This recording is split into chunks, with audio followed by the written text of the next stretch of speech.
Anda kembali lagi menyaksikan CNBC Indonesia Awards 2021, The Most Inspiring Technology Companies. Dan kita lanjutkan kembali dialog kita. Saya ingin ke Pak Budi. Selanjutnya tadi kita sudah membahas terkait dengan seperti apa kinerja, strategi, dan juga pastinya tantangan begitu ya. Tapi untuk target kinerja di tahun 2022 nanti dan juga pastinya big plans di tahun depan, kira-kira apakah ada dari Shipper? Oh iya, pertanyaan yang menarik ya. Tentu saja kalau kita di perusahaan harus ada rencana ya, rencana apa. Dan salah satu big plan kita itu kita lagi melihat apakah ada negara yang kita bisa ekspansi. Jadi kita lagi merencanakan untuk ekspansi ke luar negeri, itu yang pertama.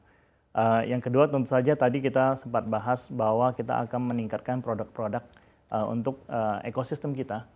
Jadi itu merupakan salah satu yang kita sangat fokuskan sekarang agar tahun depan itu kita bisa launching produk ini dan akan menambah kinerja kita di Indonesia, dan juga otomatis harapan kita adalah bagaimana caranya kita bisa mengurangi harga pengiriman ataupun logistik di Indonesia. Jadi dengan harapan dengan produk-produk itu kita bisa membantu pemerintah untuk melakukan itu.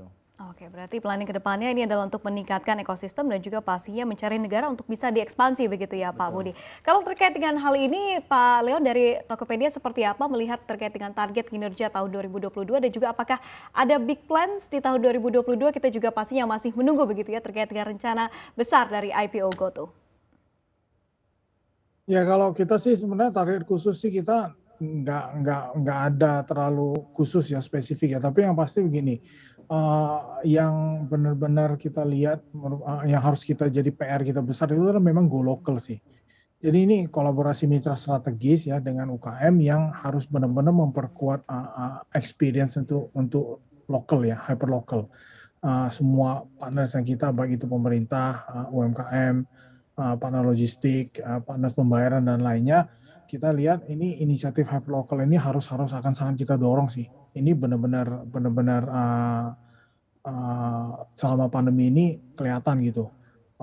Lokal itu sangat-sangat penting ya. Nah, inisiatif yang sekarang sudah ada tentu saja kita digitalisasi pasar yang udah tadi kan saya udah jelasin, ada KTP juga, kumpulan toko pilihan, kita ada Tokopedia Nyam, Tokopedia Now. Nah, itu semuanya basisnya kalau dilihat adalah hyperlocal gitu. Kita manfaatkan teknologi yang geotagging banget, kita pakai big data untuk demand prediction dengan baik. Nah, yang penting ini itu. Jadi kita harus selalu inovasi lah ya. Kita lihat apa yang terjadi. Kali ini hyperlocal itu sangat penting bagi kita sih. Nah, harapannya kita ya kita bisa bangkit bersama ya untuk memulihkan ekonomi Indonesia. Kita juga bisa dorong UMKM dengan lebih produktif gitu. Oke baik, terima kasih Pak Leon. Selanjutnya saya ingin ke Mbak Adeline terkait dengan hal ini seperti apa target kinerja di tahun 2022 dan juga Halodoc sebagai salah satu aplikasi terbesar begitu ya dalam sektor kesehatan. Seperti apa planning untuk tahun 2022 mendatang? Ya, oke. Untuk tahun 2022 sebenarnya kita pastinya adalah lebih ke peningkatan di berbagai servis yang ada di Halodoc, kira-kira seperti itu sih. Karena terus terang kita juga pengen menjadi salah satu, ingin menghadirkan satu ekosistem kesehatan yang kira-kira bisa dimanfaatkan lah oleh orang banyak gitu ya.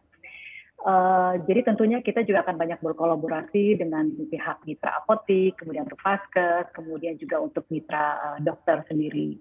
Dan yang gak kalah penting yaitu untuk dari teman-teman insurance. Jadi balik lagi seperti kayak tadi di teman-teman Tokopedia informasikan bahwa isu hyperlocal untuk lokal itu menjadi salah satu yang penting. Terus terang buat kami untuk ke arah sana pun jadi salah satu yang penting gitu ya. Jadi bagaimana kita bisa penetrasi digital untuk ke tier 2 ataupun tier 3 supaya akses kesehatan di Indonesia juga jadi lebih merata, kira-kira gitu Mbak. Oke, baik. Terima kasih Mbak Adeline. Next, mungkin secara singkat saja seperti apa tanggapan dari Halodoc, Tokopedia, dan juga Shipper pastinya terkait dengan kuatnya konsep bakar uang untuk meningkatkan dan juga pastinya memperluas pasar. Mungkin saya ke Pak Budi terlebih dahulu. Wah, pertanyaan yang menarik nih. Jadi kalau kita lihat mungkin sebenarnya dari perspektif startup ini yang kita lakukan adalah sebenarnya marketing ya.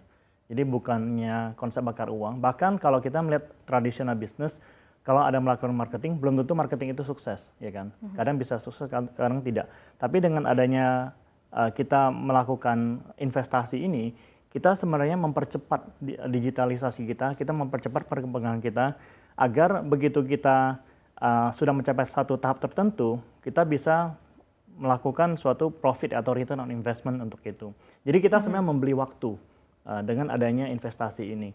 Ya, jadi bukan, kalau boleh dibilang bukan bakar duit, tapi sebenarnya adalah marketing. Dan yang perlu kita ingat bahwa di setiap startup ini, biarpun kita investasi di marketing, kita tahu bahwa suatu saat kita masih profitable, dan kita tahu bahwa kalau kita berhentikan suatu aliran expenses, kita bisa profitable pada saat itu juga. Nah, kebanyakan investasi itu dilakukan di pembangunan IT kita, pembangunan fasilitas infrastruktur kita. Jadi itu sebenarnya investasi yang kita lakukan, bukan kepada bakar duit untuk yang percuma gitu. Kita membangun sesuatu yang solid untuk future-nya kita. Oke, sustainable dan juga menarik tadi Anda katakan membeli waktu tapi bukan membakar uang begitu ya Pak Budi. Oke, baik. Selanjutnya terkait dengan hal ini saya ingin tanyakan juga untuk Pak Leon dari Tokopedia, seperti apa Anda melihat konsep bakar uang ini, Pak Leon? Ya, saya sih tidak setuju dengan konsep bakar uang ya. Menurut saya kita itu investasi untuk masa depan sih. Jadi kalau kita belajar dari perusahaan teknologi banyak yang sudah sukses di luar sana maupun di dalam ya, yang dilakukan itu sebenarnya kita investasi buat masa depan gitu. Karena kebiasaan ya kan, habit gitu, kemudian ekosistem pendukungnya gitu, support sistem pendukungnya itu tidak bisa langsung siap dan tidak bisa langsung bisa beroperasi, bisa berkarya dalam sekejap gitu, dalam 1 malam, dalam 2 malam tuh nggak bisa. Kebanyakan apa yang kita lakukan itu sebenarnya kita mempersiapkan itu gitu. Kita siapkan infrastrukturnya, ada infrastruktur fisik, misalnya partnersnya kita di bidang logistik ya dan fulfillment, tapi ada juga infrastruktur pembayaran. Ini partnersnya kita di bidang pembayaran. Kita tahu inklusi keuangan aja di Indonesia masih jauh ya. Sudah menunjukkan perbaikan, tapi masih jauh lah. Karena kan di satu sisi mengenali ya, tapi selain mengenalkan harus menggunakan kan. Harus menggunakan. Nah itu baru inklusi keuangan baru tercapai gitu. Nah kemudian kita juga lihat investasi dari sisi talent, itu juga penting. Investasi dari sisi teknologinya itu juga penting. Jadi ini sebenarnya kita membangun masa depan sih. Dan membangun masa depan itu tidak gampang, nggak bisa dalam sekejap. Kalau kita tidak berani investasi, yang terjadi kita hanya menunggu. Nah kalau kita hanya menunggu, kita tinggal tunggu waktu, sebenarnya kita selalu kalah. Kita selalu di belakang. Kita selalu ditinggal oleh orang. Ketika kita sudah sadar, oh itu sudah terlambat gitu. Nah yang keberanian untuk mengambil keputusan, mengambil langkah untuk investasi dulu di depan, kita bangun fondasi-fondasi untuk masa depan, nah itu yang benar-benar tepat untuk dilakukan oleh perusahaan-perusahaan teknologi. Oke, baik. Kalau Mbak Delin dari Halodoc seperti apa melihat terkait dengan konsep bakar uang ini? Ya, saya cuma mau tambahin sedikit aja sih Mbak. Jadi yang tadi dikatakan bahwa itu ada investasi, kemudian membeli waktu, semuanya betul ya. Tapi dari saya, angle-nya lebih ke edukasi untuk masyarakat ya. Karena bagaimanapun balik lagi untuk penetrasi ataupun literasi digital maupun literasi kesehatan itu nggak bisa terjadi dalam 1 malam loh. Kayak contoh di Indonesia sendiri masih banyak kan yang masih percaya gitu ya. Aduh kalau misalnya sakit kayak gini, kayaknya gue mesti pergi ke, mohon maaf, apakah bukan ke tenaga kesehatan yang benar gitu ya, terus saya bisa coba-coba ini segala macam dan akhirnya bisa jauh lebih fatal. Jadi untuk konsep bakar uang, kalau saya sih sebutnya lebih untuk ke edukasi masyarakat supaya jauh penetrasinya bisa lebih baik untuk bisa mengadopsi tentang teknologi kesehatan ini. Kira-kira gitu, thank you. Oke, baik. Diskusi yang sangat menarik sekali dan juga pastinya terima kasih atas partisipasinya Budi Handoko, co-founder dan juga CEO dari Shipper, lalu kemudian VP Government, Relation dan Corporate Affairs Halodoc Adeline Hindarto, dan juga pastinya co-founder dan Vice Chairman dari Tokopedia Leontinus Alva Edison dalam CNBC Indonesia Awards 2021 The Most Inspiring Technology Companies. Dan usai jeda kami akan kembali dengan pemberian penghargaan kepada The Most Inspiring Technology Companies. Tetaplah bersama dengan kami.